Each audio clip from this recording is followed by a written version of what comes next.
Mula Luzon, Visayas at Mindanao, laging una ka sa mga issue at impormasyon sa mas pinalakas na unang balita.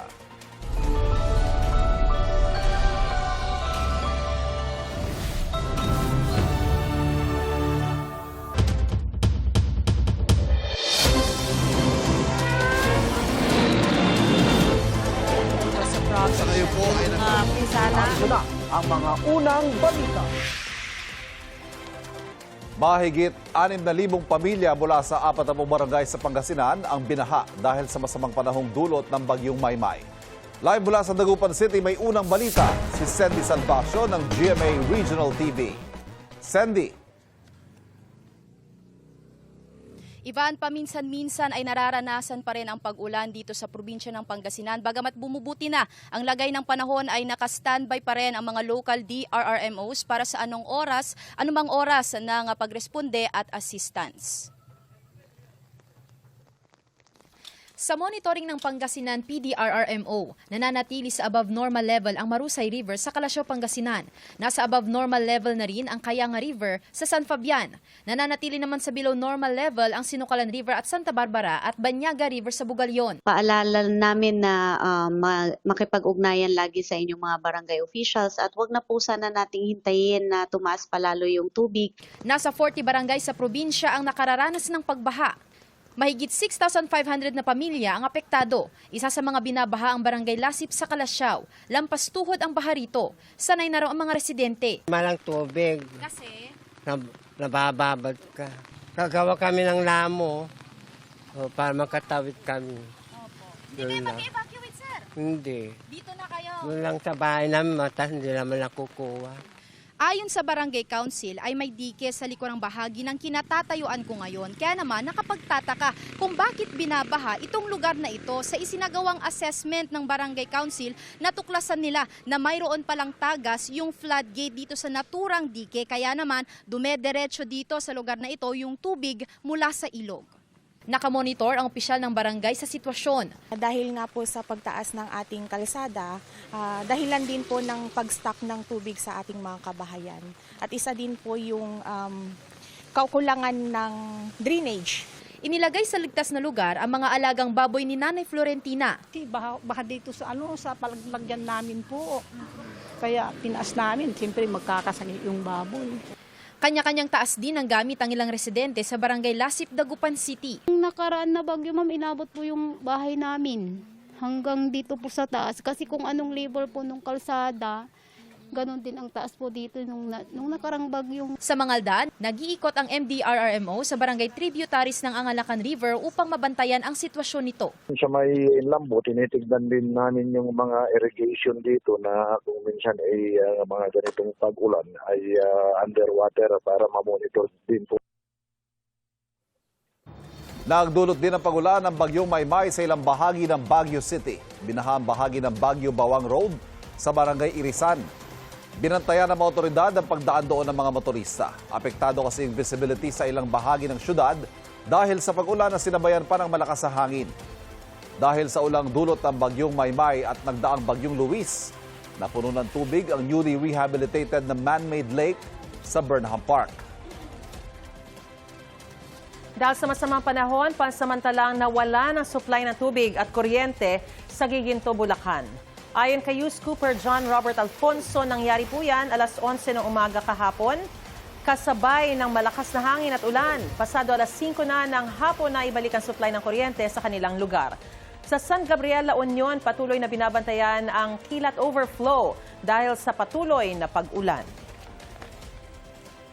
Ilang pambahagi na Ilocos Sur ang nakaranas ng pananalasa ng bagyong Maymay bago ito humina bilang low pressure area. Sa bayan ng Tagudin, umabot hanggang tuhod ang baha sa barangay Borono dahil sa malakas na ulan doon kahapon. Ayon kay News Cooper Manong Jerome, kalaunan ay humupa rin ang tubig. Sa bayan naman ng Narvacan, binaha ang isang kalsada sa barangay Nanguneg West kasunod ng pag-apaw ng ilog malapit doon. Pansamantalang hindi nadaanan muna ang kalsada.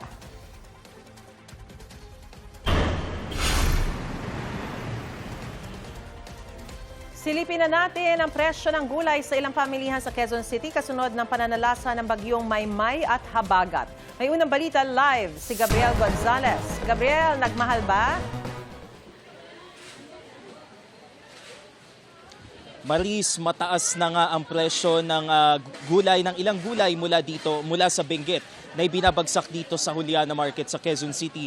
Dahil umano sa bagyo, ayon nga sa ilang nagtitinda na ating nakausap, hindi pa man bumabagyo ay tumaas na ang presyo ng mga gulay dito sa pamilihan. Apektado na ng masamang panahong dulot ng bagyong Maymay at Habagat ang mga gulay na ibinabagsak sa Juliana Market. Ang ilang nagmumula sa Benguet, tumaas na ang presyo. Ang isang bago katumbas ng 18 kilo ng patatas ay nagkakahalaga na ng 1,900 pesos mula sa dating 1,350. Katumbas ito ng 105 pesos per kilo mula sa dating 75. Ang sayote naman nasa 550 pesos na ang isang bulto o 25 pesos per kilo mula sa dating 400 pesos. Katumbas naman ito ng 24 pesos kada kilo mula sa dating 16 pesos. 400 to 600 pesos na ang wholesale ng carrots mula sa dating 300 to 500 pesos. 60 pesos per kilo ito mula sa dating 50 pesos. Habang ang labanos, nasa 450 na ang wholesale mula sa dating 350. Lumalabas na 45 pesos per kilo mula sa dating 35 pesos ang presyo nito. Ang mga gulay naman na nagmumula sa Bulacan at Nueva Vizcaya, hindi pa tumataas ang presyo kahit umuulan din sa norte. Ayon kay Alma Ferrer, hindi kaagad mararamdaman ang epekto ng bagyo sa presyo ng gulay mula sa kanilang pinagkukunan. Ang ibang tindera naman dismayado dahil hindi pa man bumabagyo, pataas na ng pataas ang presyo ng gulay. Talong-talo rin daw sila dahil mas binibili ang mga imported kaysa mga lokal na gulay. Narito ang kanilang mga pahayag. Mga 5 araw, pagtagulan, saka po tumataas. Sa ngayon, di pa po. Hindi ko lang po alam kung bukas tataas na. Luya, 120, yung big po, 125. Yung medium, 120. Yung pipino, 50. Sa bell pepper po, 130. Sa beans, 90. Kamatis namin, 70 retail. Ang orsil namin, 65. Pag minsan may dumating dito na marami, na mga carrots, gano'n. Wala. Hindi mabibili yung carrots namin. May kalabang kaming price dito. May yung ibang gulay. Yung mga imported.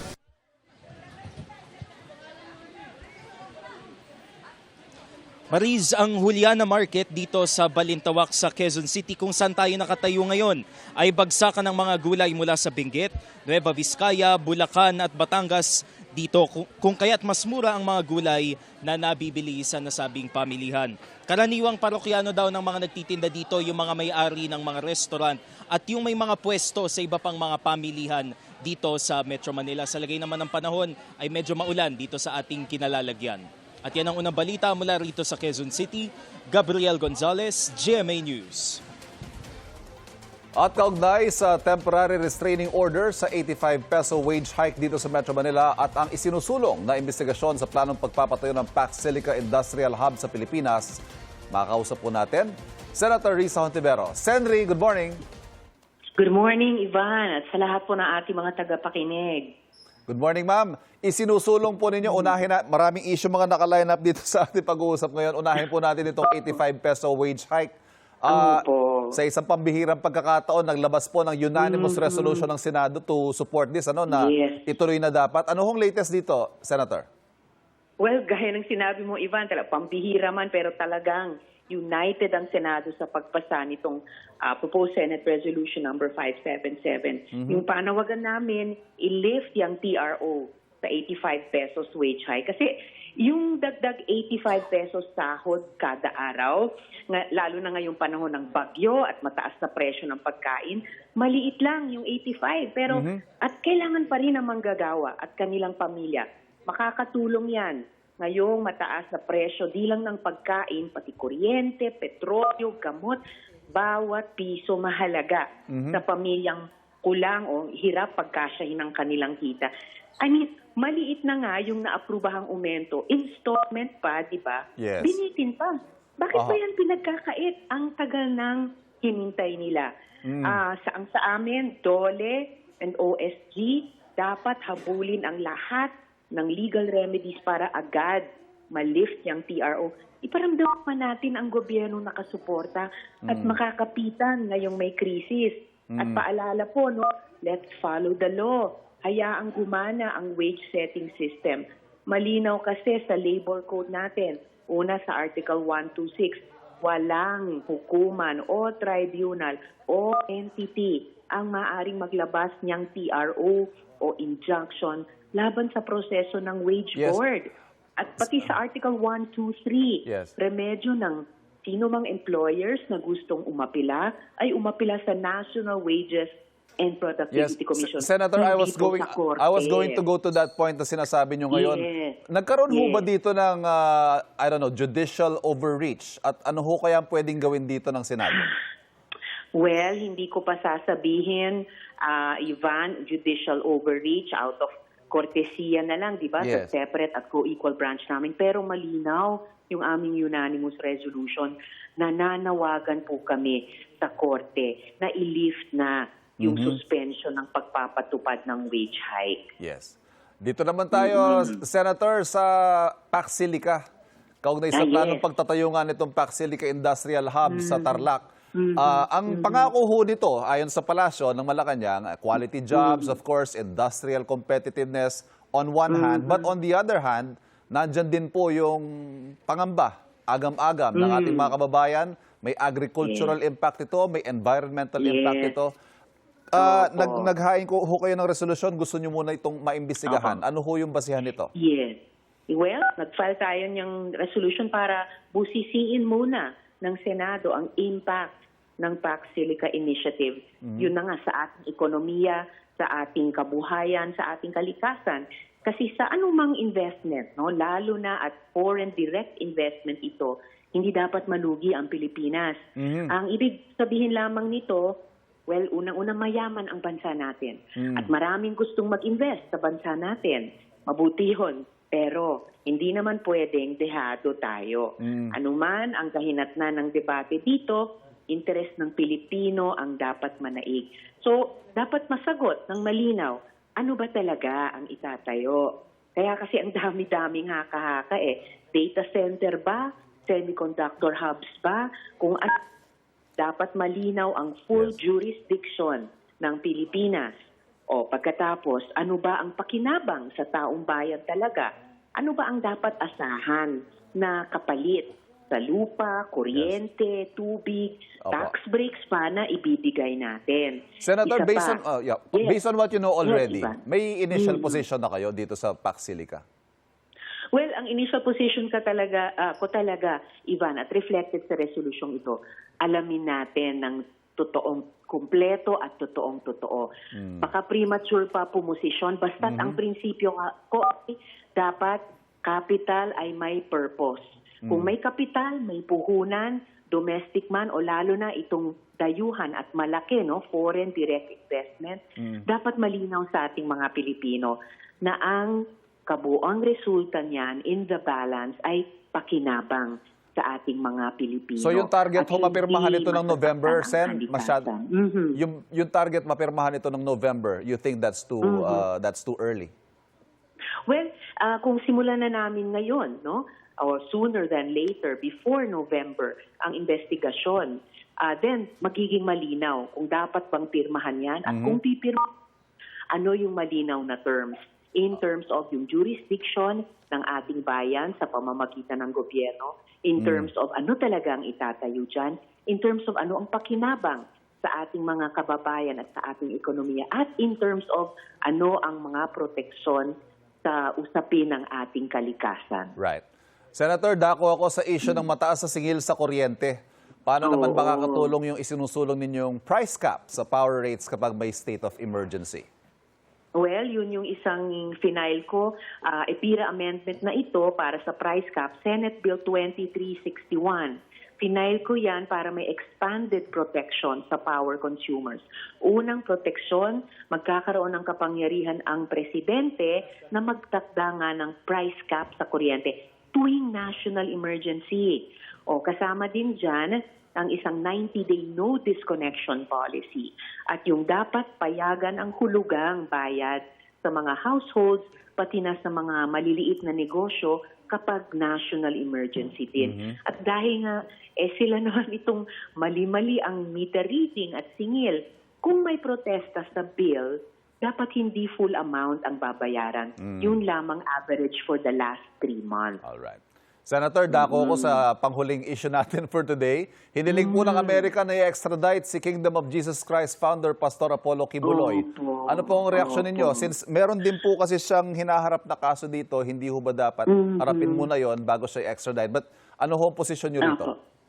Ang posisyon ko dyan, Ivan, ay sa kung saan mang bansa o mga bansa ay nilapat niya ang karapatan ng mga kababaihan at mga menor de edad, dapat managot siya.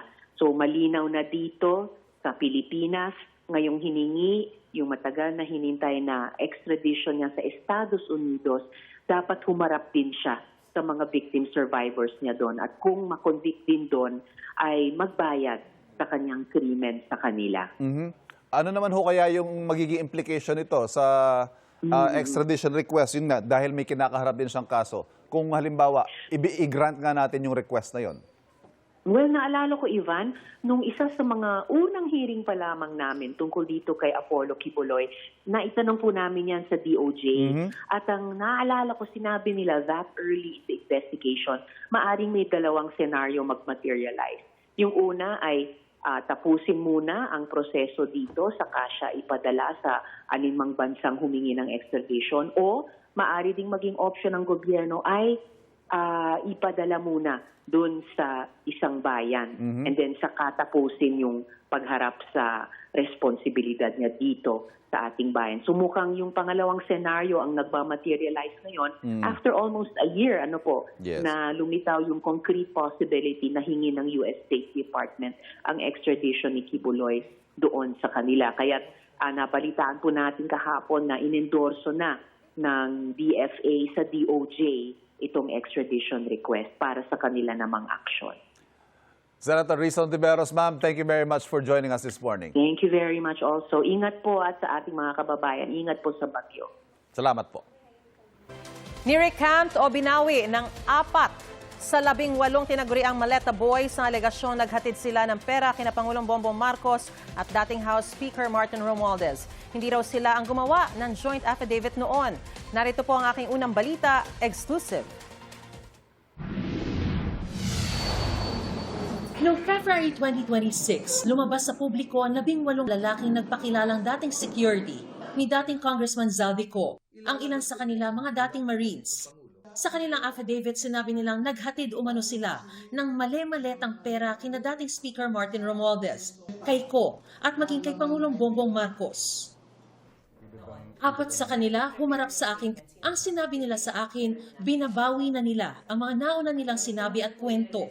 Gusto lang po namin mag-recant na po, ma'am, at para mabinabawi na po namin yung mga unang salaysay namin. At gusto na namin pong manahimik dahil sa ngayon ay tad kami ng mga kaso, mga banta sa buhay namin. Kaya pag-isip-isipan namin na binabawi na po namin yung mga salaysay po namin. Hindi sila nagpakita ng mukha sa kamera dahil sa matinding bantaraw sa kanilang buhay. Dala nila ang tig-iisang bagong sinumpaang salaysay. Binigyan din nila kami ng kopya ng video ng panumpaan at inotaryo ang mga ito.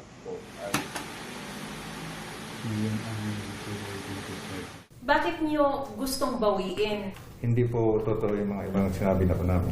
Binabawi po namin lahat yung unang salaysay na nagatid namin. At hindi totoo po yung sinasabi namin sa unang sinumpaang salaysay namin. Doon sa sa salaysay namin po, sa unang salaysay po. Sa affidavit. Yung hindi totoo yung sinasabi namin. Bakit nyo ngayon sinasabi na hindi totoo? Pero noon kasi pinanindigan nyo eh. Parang naguguluhan pa kami noon. Tapos ang nagawa ng affidavit namin po ay hindi kami po. Sa kanilang bagong affidavit, sinabi nilang binabawi na nila ang nauna nilang mga alegasyon laban kina Marcos, Romualdez, Ko at iba pa. Pumirma lang sila sa joint affidavit dahil sa pangakong pera. Una kasi dyan, ma'am, may mga pangako po sa amin. Tulad ng pinansyal na sinasabi nila po na pwede na po kayong hindi magtrabaho ng 2 taon. Tapos, meron pa kayong security sa pamilya niyo. Kapalit ng ano? Kapalit po sa ginawa namin na joint affidavit ko. 3 sa humarap sa akin, pumirma ng affidavit sa Office of the Ombudsman na ginagamit ngayon sa investigasyon kay Romualdez at iba pa. Pero kwento nila, nang humarap raw sila sa Ombudsman, pinilit silang pumirma sa sinumpaang salaysay na gawa na rin daw. Tinakot daw silang sasampahan ng patong-patong na kaso. Ang affidavit daw nila ngayon, sila mismo ang nagsulat at walang namilit. Kami po, wala pong namilit, Walang namilit. Hindi kayo, wala ng financial assistance this time? Wala na. Kasi gusto lang po namin, manahimik po kami, ma'am. At matapos na po lahat na ito. Para mawala na rin po yung mga kaso namin. 2 buwan na raw pinag-iisipan ng mga tinaguriang Maleta Boys na ito na bawiin ang una nilang mga salaysay hanggang sa maging buo na raw ang kanilang loob at i-execute ang mga bagong affidavit 2 linggo na nakalilipas. Anila, nag-iisip na rin daw ang iba pa nilang mga kasamahan na pumanig sa kanila. Patuloy na kumukuha ang GMA News na reaksyon mula sa Ombudsman at kay Attorney Baligod na unang nagpakilala sa grupo ng mga sundalo. Ito ang unang balita. Mariz Umali, GMA News.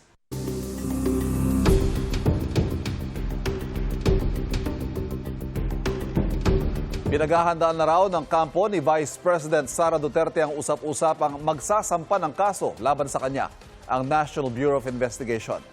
May patutsada naman ang bise sa ginagawang impeachment trial sa kanya. Yan ang unang balita ni Darlene Kai. Sa panayam kay Vice President Sara Duterte, nagpakawala siya ng batiko sa kinahaharap niya ngayong impeachment trial. Napaka-klaro naman yung bending the law dyan sa impeachment na yan. Ang sabi niya, bending the law o pagbali ng batas. The third impeachment complaint. Kabilang sa mga pinatungkulan niya ang question niyang impeachment proceeding sa Kamara. Petisyong ibinasura na ng Korte Suprema dahil moot na ang issue. Pati na ang magkasamang pag-upo sa rostrum ni na Senate President Sherwin Gatchalian at Presiding Officer Senator Cheese Escudero sa kanyang impeachment trial. Simula pa sa House of Representatives hanggang sa pagkakaroon ng 2 tao na nakaupo doon sa, ano man tawag dyan, stage or rostrum or elevated platform. Hindi na kailangan guluhin ang impeachment dahil magulo na siya sa bending the law. Tumangging magkomento si Duterte sa pagbasura ng Korte Suprema sa kanyang petisyong kumwestiyon sa proseso ng Kamara sa pag-impeach sa kanya. Pero naghayag siya ng pagkatuwa sa ipinapakitang performance sa kanyang defense team. Nagpapasalamat lang talaga ako dahil merong mga abogado na tinanggap ang aking kaso at they are diligent and passionate enough to defend me. Ayon din sa bise, narinig daw nila na may iniyahan ng kaso ang National Bureau of Investigation. Hindi malinaw kung tungkol saan pero matatanda ang iniimbestigahan ng NBI ang umano'y banta ng bise sa buhay ni Pangulong Bongbong Marcos. Usaping bahagi ng mga akusasyon sa kanyang impeachment trial. Naghahanda na raw ang kanyang abogado kung meron mang kasong isasampa. Dili naman siguro nakatingaladan sa nakita nato no sa mga kadaghan-daghan nag-file nila og kaso sa, as I said, mga tao nga dili musunod kay BBM. Ito ang unang balita. Darlene Kai, GMA News. Tutukan ang GMA News special coverage, The Vice President on Trial, via live stream sa GMA News Facebook at YouTube at sa gmanetwork.com at gmanews.tv. Tuwing Lunes hanggang Miyerkules po yan. Benta online ang reaksyon ng isang sanggol sa video kay session ng kanyang lolo sa Borongan, Eastern Samar.